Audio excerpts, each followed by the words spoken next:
For more on International Women's Day, CGTN's Rachelle Akuffo spoke with Shruti Kapoor, founder of the Sayfty Trust, a gender equality activist as well as an economist.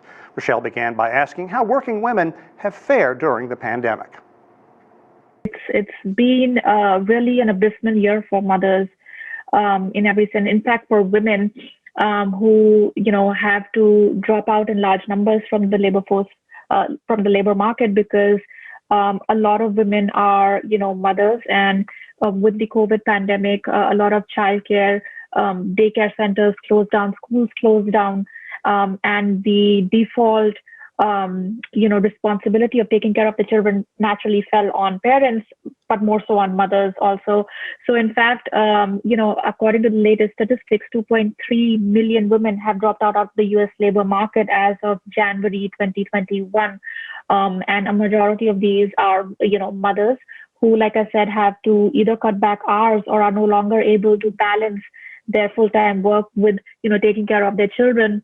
I personally am a mother of a 5-year-old toddler who, also have to considerably cut back my working hours because it is just impossible to manage full-time, a child at home and also do a full-time job.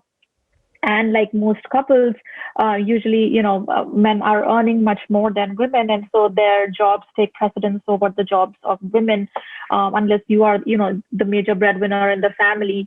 And so women really have to cut back on their hours. They have had to drop out of their jobs.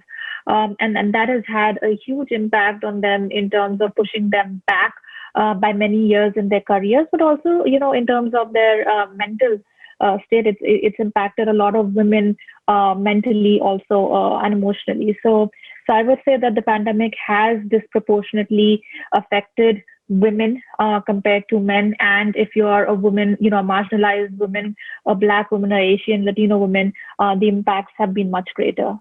And as you mentioned, there was already existing income inequality because proportionately men are earning a lot more. So then when you add to that, compound to that, the disproportionate number of working mothers who have then been pushed out or had to leave because of inadequate support and care for them, it really does just exacerbate things even more. How are working mothers faring during the re-entry process? We're seeing some of these jobs are coming back. Are working mothers also coming back?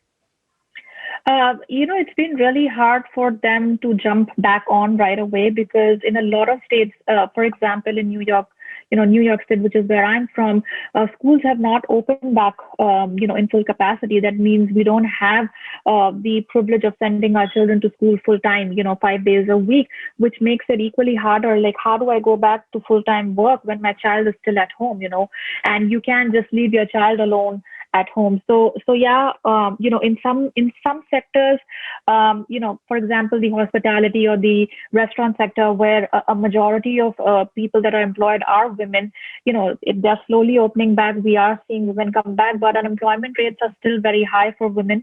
It was about 6%, till February, and much higher for, again, Black, Latino, or Asian women, which are touching around 8.5% in terms of unemployment rate. So unless you have a really good, solid, safe childcare option, it's going to be really hard for mothers and parents to get back to full-time work. So then for people who are wondering about the economic impact of having so many women leave the workforce, just how vital are the contributions of these women to the US economy? Just yesterday, I read statistics by the Center for American Program that if women are out of the labor market for about a year, for more than a year, the cost of that to the U.S. economy is about $64.5 million.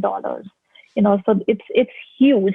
And this is we are not even taking into account the unpaid care work that women are doing as mothers or caregivers in their homes, right? And that's why something like the Marshall Plan for Mom is so important, because we are finally saying that, enough is enough. Let's put a value to the unpaid care work that we've been doing for years. By default, the onus always falls on the mother, right? Like if anything goes wrong in your house in terms of childcare, it is assumed that the mother will step in first, right? No matter what. So I think it's really high time when we put some sort of a monetary value on the number of hours we are doing. Women on average are spending at least 3 hours more doing domestic and unpaid care work compared to men. Not to say that men have not stepped up during this pandemic, but the number of hours women are spending is always much more than men. And so yeah, something like the Marshall Plan for Moms is a great way to put a dollar value at least, and let us realize what is the value of the number of hours we are putting in.